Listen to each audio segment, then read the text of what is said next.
The farmers have raised their heckles again. What we have now is a situation around the national capital of Delhi where farmers from 3 states have decided to conduct a Chalo Delhi protest. Hi, I'm Afrida Rahman Ali. I will tell you about why this farmers protest is significant for more ways than one. Who's protesting? Why are they protesting? What are their demands? And why is the timing very, very significant?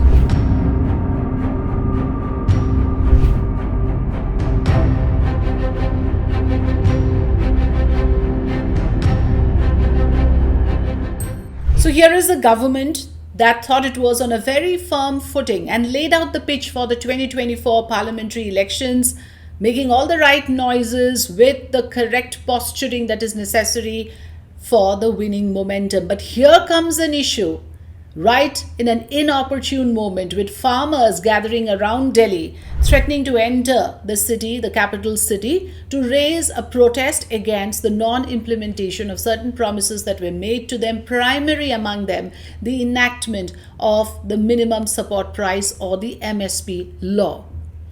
So let's get started by telling you who is protesting. 2 organizations primarily, the Samyukta Kisan Morcha and the Kisan Mazdoor Morcha. These 2 organizations have announced that 200 farm unions are joining them in this protest. They have decided on a Delhi Chalo march on the 13th of February. All measures are now being taken to quell this protest, to stop it in its ranks. 5 clear demands are being made. As I mentioned, the enactment of a law to guarantee the minimum support price or the MSP for crops, that's number 1. They're also demanding implementation of the Swaminathan Commission's recommendation. That's been a very critical demand. Now, MS Swaminathan, who was awarded the Bharat Ratna, had made certain recommendations for the farmers' welfare and for increasing farm output and farm income.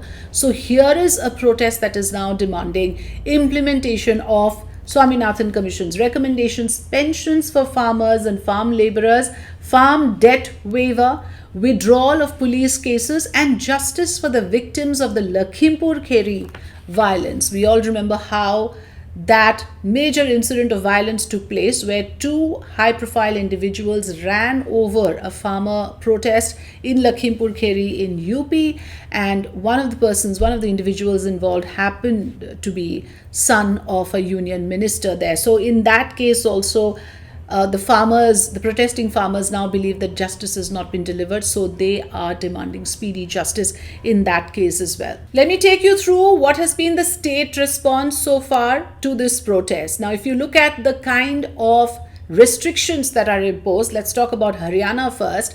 And in as many as 15 districts, Section 144 has been imposed. In as many as 7 districts, internet services has been suspended. The Haryana government has warned the Chalo Delhi farmers that they will face a potential cancellation of passports as well.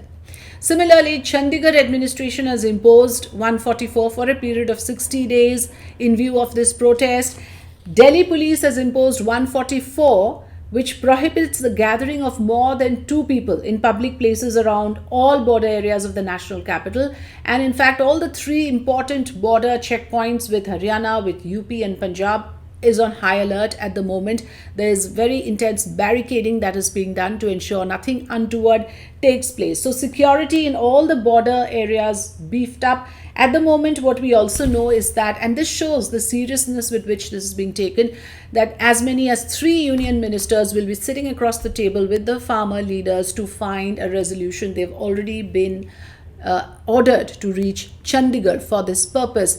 This is being taken seriously for more reasons than one. The Prime Minister talks about how the farmers are an important constituency for him. It's not the castes, it's not any other segregation of caste, but for him the important castes, as he calls it, are the poor, the farmers, the marginalized and the youth. So that's how the farmers are being spoken about in terms of how this government has decided to give the farmers its due, whether it's the union budget, the interim union budget that we heard how the farmers were given a pride of place there as well. But despite all this, Here you have a situation where the farmers are coming out on the road, and this is not good optics for the current BJP government, not at a time like this.